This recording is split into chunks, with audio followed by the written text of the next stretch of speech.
That night, I placed 2 tickets to the Maldives on the table. I slid the box toward her, but she put down an envelope instead. Inside, a divorce paper, already signed. My mind went blank. The only thing I could hear was my heart pounding. The ink was still wet, like she had just signed it minutes ago. The box slipped from my hand, hit the floor. The lid popped open. The tickets slid out. They just lay there, on the wooden floor, worthless. I looked at the woman I once promised to spend my life with. She wouldn't meet my eyes. Her hand shook, but her voice was calm, cold. "I'm sorry, Kevin. We can't do this anymore." I didn't shout. I didn't cry. I just sat there, like I'd been pulled out of my own life. I remembered the old days. Instant noodles. A tiny apartment. Back then, we promised, one day, we'd take a trip. Far away. And now, when I could finally make it happen, she chose to leave. I picked up the tickets, placed them next to the divorce paper. One side, a dream that never began. The other, a truth that ended long ago. I didn't know which one to hold on to. The room was silent. The clock ticked. Each tick, another nail in the coffin of our marriage. She walked out, didn't look back. The door closed softly, but to me, it sounded like a lock snapping shut. I stayed there, one hand empty, the other gripping that divorce paper, damp with sweat. And that night, I learned a cruel truth. The day I bought a trip to keep her close was the same day she bought her ticket out of my life. My name is Kevin, 40 years old, an IT engineer living in Seattle. From the outside, it looks like I had it all. A steady job, a nice house, a wife who once stood by me through every struggle. But the truth is, inside that house, cracks had formed long ago. I just pretended not to see them. I was born into a working-class family. Dad fixed cars. Mom worked the register at a small store. No vacations, no fancy toys. What I had was responsibility. As the oldest of 3, I had to learn to save every penny. Started working at 15 to help my parents. College came. I chose it. Not out of passion, but because I believed it would give me stability. 4 years, I studied and worked. Washing dishes, delivering food, writing code for cash. No time for myself, but I kept telling myself, just a little longer, hold on, it'll be worth it. That's when I met her. In the library.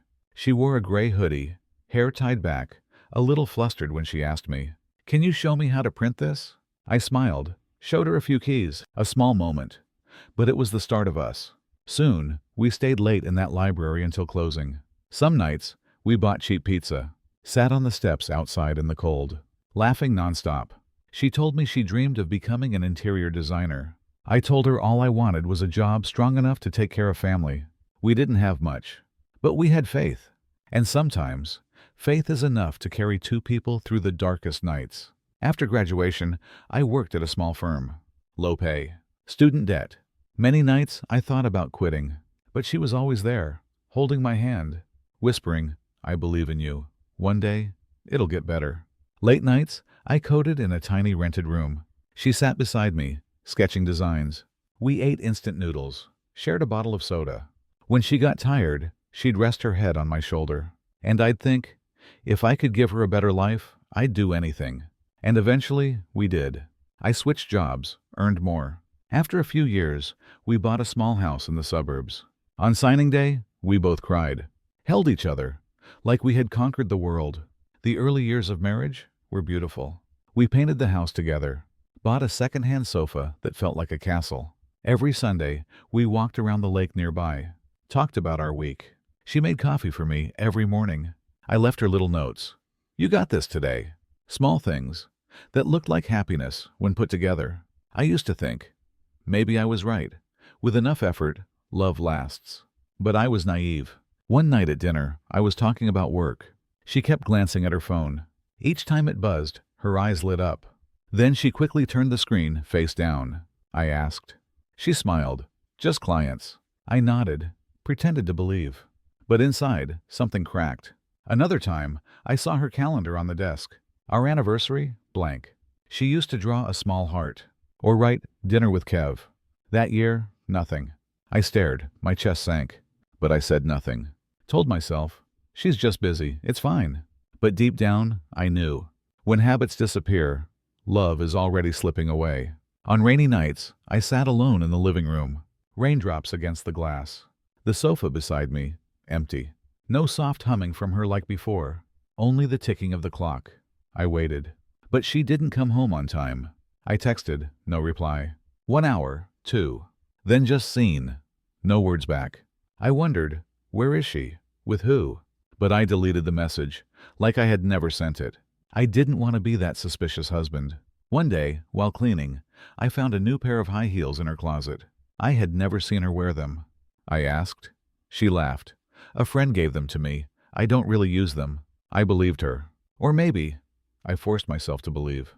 As the distance grew, I thought I needed to act. I remembered our old dream, a trip, just the two of us. I believed if we could get away, from the city, from the pressure, maybe our love could breathe again. So I planned for months. I chose the Maldives. White sand, blue water. I booked the hotel, picked the best flight, cleared 2 weeks off work. I imagined her face when I gave her the tickets. Surprise, joy. Her arms wrapping around me. I believed that moment would tie us back together. But I was wrong. Those tickets were never opened in front of her. The only thing she left me was a divorce paper in an envelope. I used to think being poor made it hard to keep love alive. Turns out, wealth can pull two people apart too. And when I tried to close the distance, she was already farther away than I could reach. I used to think marriage was like a house. When a crack shows, you patch it up, repaint, done. But some cracks don't show on the walls. They run deep, bleeding slowly, day by day. One night, I was coding. The only light was the desk lamp. Outside, light rain. Her phone buzzed on the sofa. I wasn't planning to look, but the screen lit up. A message. Thanks for last night. I've never met anyone who gets me like you do. I froze. Like a bucket of cold water poured over me. In that moment, I couldn't even hear the rain. Just my heartbeat pounding in my ears. She walked out of the bathroom, hair still wet. I muttered. Someone texted you. She paused, then smiled. Just a client. I nodded, pretended to believe. But inside, a voice whispered, what kind of client thanks you for last night? I didn't know. That was only the first drop before the storm. The next day, it rained harder. I looked for the old umbrella, the big one we once shared. It was shoved in the corner, covered in dust. She carried a small red umbrella instead. That evening, it stood by the door, still wet. On the handle, a smudge of dark lipstick, a shade she had never worn. I picked it up, my hand shaking, then put it back, as if I hadn't seen it. But I couldn't forget. That red umbrella, small, alone, replacing the one that once sheltered us both. I started to realize, not everything old has a place in the present. Another night, I came home early. Cooked pasta, her favorite. Set the table. Lit candles. Jazz playing softly. I waited. She came home late. Saw the table. Hesitated, then said, I already ate. You go ahead. I forced a smile. Sat down alone. The clink of fork and knife echoed in the silence. The pasta grew cold. The sauce hardened. I stared at it, like I was staring at our marriage. Once warm, now cold, solidified. I wasn't angry. I was empty. And emptiness is far more dangerous. She used to mark the calendar. Little hearts. Notes. Dinner with Kev. That year, our anniversary box was blank. I picked up a pen. Thought about writing something. Then stopped. Afraid I was celebrating something already dead. I didn't know. Soon, I'd be erased from her calendar altogether. One time, I borrowed her phone to order a ride. Accidentally tapped recent address. The car drove me straight to a luxury building downtown.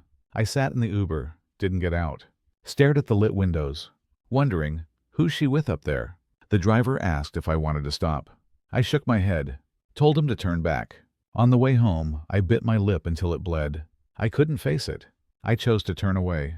But when you turn your back on the truth, it will always turn to face you. Nights after that, I sat alone on the sofa. The seat beside me, empty. The clock ticking like a hammer on my chest. Sometimes I texted, you coming home? The screen showed seen. Nothing else. I stared at the rain on the glass, my own reflection blurred, and asked, what's left of me in her life? I didn't want to let go. I believed, if we took a trip, just the two of us, maybe love could come back. So I booked the Maldives. The flights, the hotel, 2 weeks off work. I hid the tickets in the closet, waiting for the right time. I imagined her smile. Her arms around me, that spark coming back. But when I hinted, maybe we should go somewhere, just us, she shook her head. I have a project that week. You go alone. Her voice was light, but my heart dropped off a cliff. I realized it wasn't work keeping her away. It was me. The next day, I stopped by our usual coffee shop, swiped my card. Declined. Tried again. Declined. Confused, I left. Opened my banking app. Transaction after transaction. Upscale restaurants. Hotels. Designer stores. None of them mine. I set the phone down. Sat there, motionless. The room was lit, but I felt swallowed by darkness. Everything I had built, every dollar saved, every dream, was slipping through my hands, feeding a life I was never allowed to be part of. I told myself maybe it was a mistake, but deep inside I knew the truth was far crueler, and it was waiting for me to face it. I used to believe if I stayed patient, love would find its way back. But the harder I tried, the more I felt like a man swimming upstream, exhausted, while the other had already let go. The next day, I bought red roses. The car filled with their scent. It took me back to the days we dated. She once held flowers, smiling. This is all I need. I handed her the bouquet. She froze for a second. I waited for a sparkle in her eyes. Instead, she placed them on the table. They're pretty, but I'm busy. Maybe another day. The roses stayed there for days, petals drooping, shriveling, falling piece by piece onto the floor. I gathered them in silence. Roses don't die from lack of water. They die when there's no room left to bloom, inside a heart that's already locked. I didn't know. Those dry petals were only a warning. A long winter was coming. I suggested marriage counseling. Hoped someone could be the bridge. The first session, I laid it all out. The loneliness, the fear, the way I felt like a stranger in my own home. I admitted my flaws, my selfishness. I waited for her to share, but she sat still, eyes flicking to the clock. When the doctor asked, she smiled. I don't think our marriage has any big problem. Kevin just overthinks. I went numb. The next session, she said she was busy. The third, I sat alone in that bright white room, listening to the rain against the window. That's when I knew I was rowing this boat alone. Silence isn't avoidance. Silence is the clearest no. One day, while cleaning, I found the wedding photo box. There we were, smiling in the rain under one big umbrella. My eyes stung. At that moment, from the living room, I heard her laugh on the phone.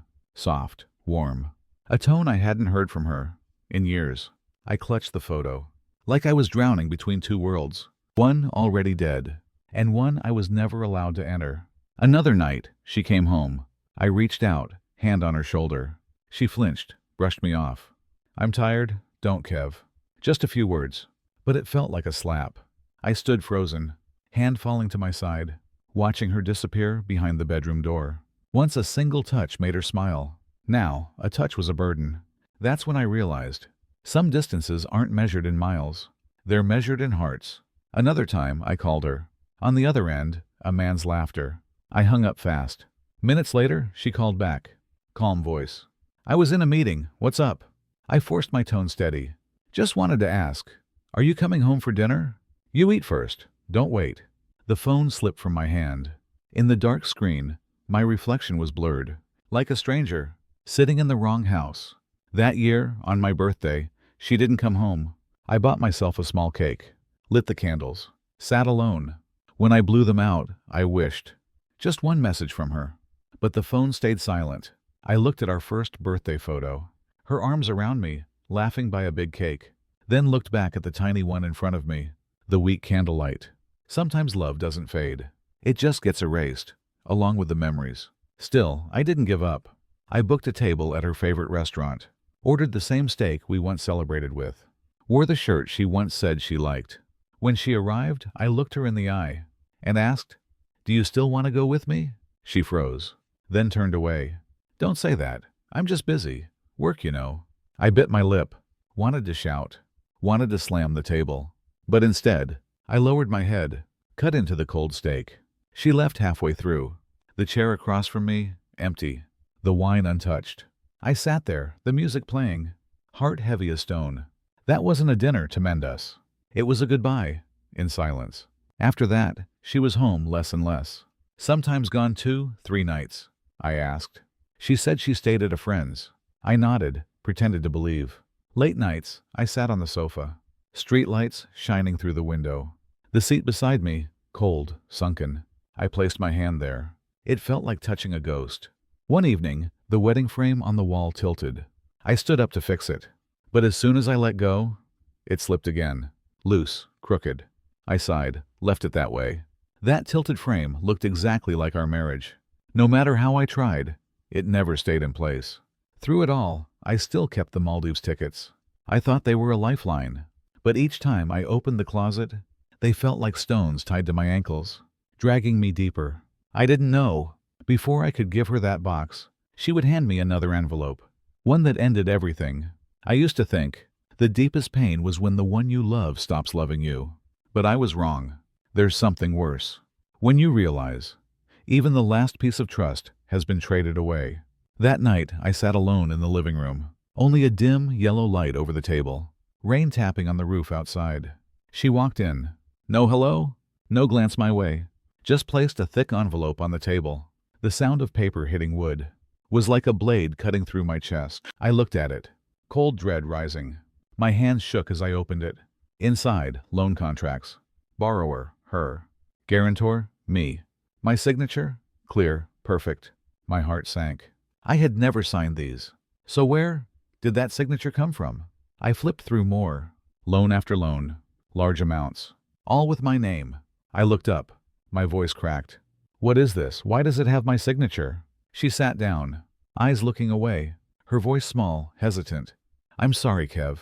I just needed money for the project. They said your signature was required. I asked a friend to help. I crushed the papers in my hand. A friend?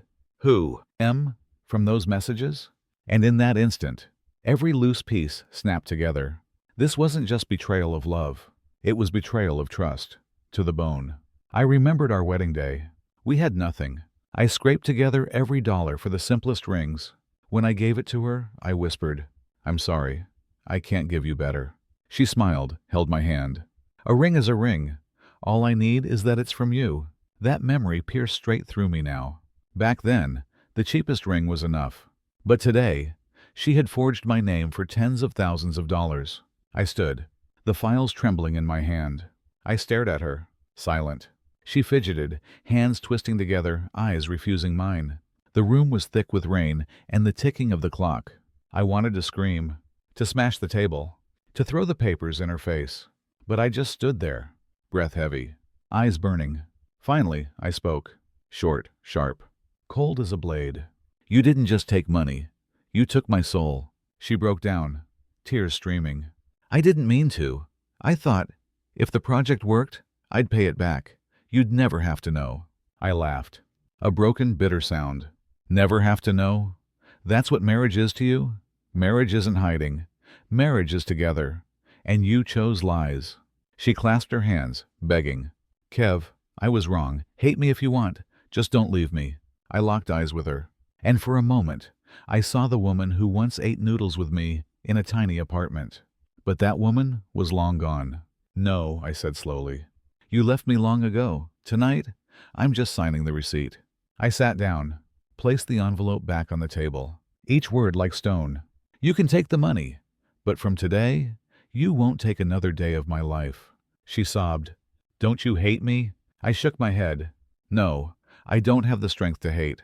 I only regret staying silent long enough to end up here, with these papers. The next day, I opened the safe, pulled out every stock I had saved for years, sold them all, cleared every debt tied to my name. My hand shook as I signed the transfer, but when it was done, my chest felt lighter, like a chain had finally been broken. On the screen, the money disappeared, and instead of loss, I felt like an entire chapter of my life had vanished with it. She packed her things. I didn't stop her, didn't ask why, just watched. At the door, she paused, voice breaking. Kev, one day you might understand. I never wanted this. I nodded, said nothing. The door closed. The lock clicked. Silence filled the house. I sat on the sofa. On the table, 2 envelopes side by side. One buried trust. The other buried a dream. I placed them together and suddenly laughed. A harsh, hollow sound bouncing off the walls. I laughed at my own stupidity. At a Maldives trip, that never even took off. Tears rolled down. I didn't scream. I just let them fall. Like a stream running from a heart long drained. That night, I sat alone. The yellow lamp casting a warped shadow on the wall. Twisted, broken. I understood then. Betrayal isn't just cheating. It's when someone stops walking with you, but still drags you along, just to use what you have. I looked at the 2 envelopes and realized the only choice left was to decide which death was lighter, the death of trust, or the death of a dream. The night she left, the apartment turned into a stranger's place. I woke up to silence. The pillow beside me, cold. The blanket pulled to one side, like an invisible hand had just taken it. In the kitchen, I poured coffee. Still took out 2 cups, out of habit. Set them on the table, then stopped. Put one back in the cabinet.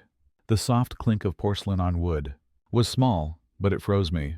Breakfast was dry toast and a single fried egg. I ate slowly, looked at the empty chair across from me. The space held her shape, only invisible. Washing dishes, I found a long strand of hair in the sink. Picked it up, rolled it, tossed it. That's when it hit me. I was truly alone. At night, I left the TV on, trying to fill the silence. But the noise only made the emptiness louder. Walking past the sofa, I saw the dent where she used to sit. I laid my hand on it. Cold. Some voids look small, but the moment you touch them, you realize how deep they go. I thought the pain stayed inside 4 walls, but outside, the world was watching too. At work, I pretended. Opened my laptop. Joined the morning meeting. Spoke in a steady voice, but I could feel the stares. Someone whispered, "You okay?" I forced a smile. "I'm fine." But I knew. Those words were empty. At lunch, I ate salad alone. Fork in hand, memory flashed. We once fought over the last olive. Now the greens tasted like grass. My phone buzzed. A group chat. Pictures of friends hanging out. Someone typed, then erased. Heard about Kev's wife. I stared at the dark screen. My reflection blurred. Mom called, her voice trembling. "Kevin, are you eating? Do you want me to bring food?" I bit my lip. "I'm fine, Mom." I heard her sigh on the other end. Heavy. Like stone. I didn't want her to see the wound, so I stayed silent. But silence speaks too. It says the distance between me and the world is growing. I knew, sooner or later, I'd have to face her. One last time. The day of the divorce signing, I walked into a glass building. Cold white light on stone floors. Page by page, I signed. The red stamp hit with a sharp thud. Clean, final. My chest tightened. Leaving the lobby, I saw her. Beige coat. Hair tied back. Dark circles under her eyes. We stopped. 2 strangers, who once knew each other. She asked softly, "Do you hate me?" I paused. Then said, "Hate means staying. I choose to leave." Her eyes filled. Her lips trembled. She handed me the spare key, the access card, the teddy bear I once gave her. I pushed the bear back. "You keep it. It's been with you longer than me." We sat in a coffee shop nearby, settling the last details. Light slanted across the paper cups. She whispered, "Thank you for not turning this into a war." I nodded. "Thank you for finally telling the truth." Before leaving, she said, "I hope you find peace." I answered, "I hope you do too." That goodbye closed everything. When the cafe door shut, I knew I'd never see those eyes again. That night, I had the locks changed. The drill screamed through the air. When I turned the new key, the click echoed sharp and final. A small sound, but absolute. I stood there a long time, told myself, from now on, everyone keeps their own key. The next day, I stuck a note on the fridge. Eat well, sleep enough, run 20 minutes, call Mom, don't look back. Every night, I wrote 3 things I was grateful for. The rain stopped. My shoes didn't hurt. Mom told me about her tomatoes. Small things, but they tethered me to the present. Mark, my best friend, showed up with pizza and beer. We sat on the balcony, talked in fragments. When I went quiet too long, he tapped his can against mine. "You're still you, Kev." Those words stung my eyes. No advice needed, just someone staying. I went to therapy. The doctor asked, "Do you want to be right, or do you want peace?" I answered slowly, "Peace." For the first time, I chose something. Not about her, just for me. But to really let go, I had to change the house too. On the weekend, I took down the tilted wedding photo. Hung up a painting instead. The ocean. Horizon straight.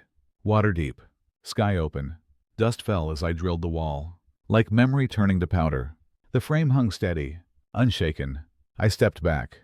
The room looked bigger. I opened the drawer. Pulled out 2 envelopes.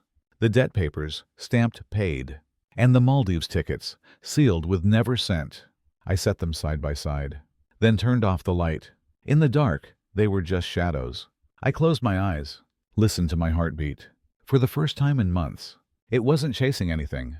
I knew then, the important thing isn't holding on to someone. It's holding on to yourself. And that journey had only just begun. One night, I sat on the balcony. Rain falling light. Drops breaking on the railing, scattering into tiny beads. This time, the rain wasn't footsteps leaving. Wasn't a countdown to the end of a marriage. It was just rain. And I sat there, letting it fall. No running. No searching for meaning. I once believed losing someone meant losing the whole world. But the world kept spinning. Streetlights still glowing.